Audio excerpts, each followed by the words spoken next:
आपको इस वीडियो से इतनी अच्छी एडिटिंग नहीं मिलेगी, लेकिन आपको इस वीडियो से एक अच्छा नॉलेज जरूर मिलेगा। So make sure to watch the full video till the end. नमस्कार दोस्तों, तो शायद अब तक आप लोगों के पास ये खबर पहुंच गई होगी कि पोप फ्रांसिस अब हमारे बीच नहीं रहे। जी हाँ, अनफॉर्चुनेटली उनकी डेथ 21 अप्रैल 2025 को एट द एज ऑफ 88 हो गई है। ये अनाउंसमेंट यूएस कार्डिनल्स ने ऑफिशियली 21 अप्रैल को किया था। आज के इस छोटे से वीडियो में हम पोप से रिलेटेड कुछ इम्पोर्टेंट एरियाज पे फोकस करेंगे, जैसे कि हम ये जानने की कोशिश करेंगे कि ये पोप होते कौन हैं, इनका सिग्निफिकेंस क्या होगा और पोप फ्रांसिस के डेथ के बाद क्या होगा। इसके अलावा हम कुछ स्टैटिकल फैक्ट्स पे भी फोकस करेंगे। स्टार्ट करते हैं आज का discussion. So moving to our first part which is कि आखिर ये पोप होते कौन है। तो अगर मैं आपको सिंपल शब्दों में बताऊं तो पोप पूरे दुनिया के कैथोलिक चर्चेस के स्पिरिचुअल हेड माने जाते हैं। जी हाँ, यानी कि पूरे दुनिया में जितने भी कैथोलिक क्रिश्चियंस होंगे और उनके चर्च, उनका स्पिरिचुअल हेड सिर्फ पोप को माना जाएगा।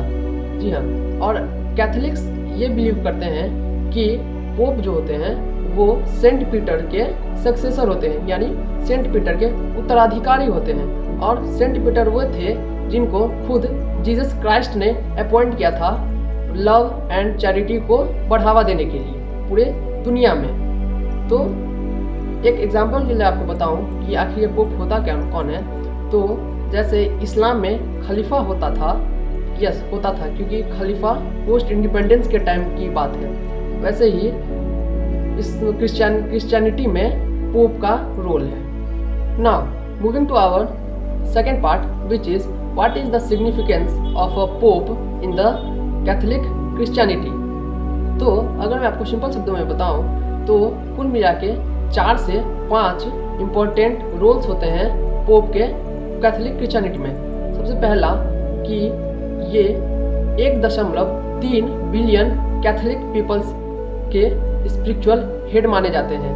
दूसरा कि इनको शांति एवं एकता का प्रतीक माना जाता है पूरे दुनिया में। तीसरा कि पोप जो है वो कैथोलिक्स को इंटरनेशनल मैटर्स पे रिप्रेजेंट करते हैं। और सबसे महत्वपूर्ण और चौथी बात कि पोप्स जो है वो पूरे दुनिया में कैथोलिक्स चर्चेस के लिए रूल्स एंड रेगुलेशंस बनाते हैं। तो moving to our third part which is what happens after the death of Pope Francis. तो अगर रिचुअल्स की बात की जाए तो पोप फ्रांसिस के अंगूठी, जिसको फिशर्स मैन रिंग भी कहा जाता है, उसको डिस्ट्रॉय कर दिया जाएगा।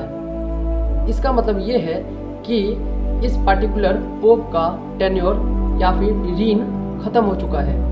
इसके बाद इसके अलावा पोप के लिए पूरे दुनिया में कैथोलिक्स के द्वारा 9 से 15 दिनों तक शोक मनाया जाएगा। Apart from rituals, after the death of a pope the churches or the Catholic churches around the world enters into a period of sede vacante, which means the seat is vacant। यानी कि जब तक एक नया pope न appoint हो जाए तब तक पूरे दुनिया में चर्चेस सेडे वैकेंटे नाम के पीरियड में चले जाएंगे। इसके अलावा अगर देखा जाए तो एक स्पेशल इलेक्शन हेल्ड होगा जिसको पेपेसी कॉन्क्लेव कहा जाएगा, जिसमें कार्डिनल्स जो हैं वो इलेक्ट करेंगे कि नया पोप कौन बनेगा। अगर कार्डिनल्स की बात की जाए तो कार्डिनल्स हाई रैंकिंग के बिशप्स होते हैं चर्चेस में, और इनका कुछ स्पेसिफाइड फंक्शन होता है, जैसे कि पोप को एडवाइस देना, न्यू पोप को इलेक्ट करना और चर्चेस के कुछ डिपार्टमेंट्स को दे। Now moving to our last part and most important part which is some associated and statistical facts about the pope। तो सबसे पहला फैक्ट ये है कि 1415 के बाद सिर्फ एक पोप, जिनका नाम पोप बेनेडिक्ट 16 था, उनको छोड़ के सभी पोप ने अपने टेन्योर के दौरान ही देहवास कर लिया था। यानी कि पोप बेनेडिक्ट 16 को छोड़ दे तो सारे पोप अपने कार्यकाल के दौरान ही स्वर्गवास हो गए थे।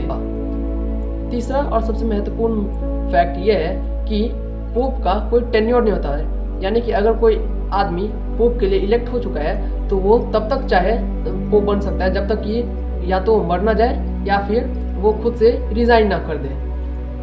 और जो सबसे महत्वपूर्ण बात ये कि पूरी दुनिया में 292 यानी कि 252 कार्डिनल्स हैं, बट उनमें से सिर्फ 135 ही कार्डिनल्स है जो कि पेपेसी कॉन्क्लेव, जो कि एक स्पेशल इलेक्शन है, उनके लिए एलिजिबल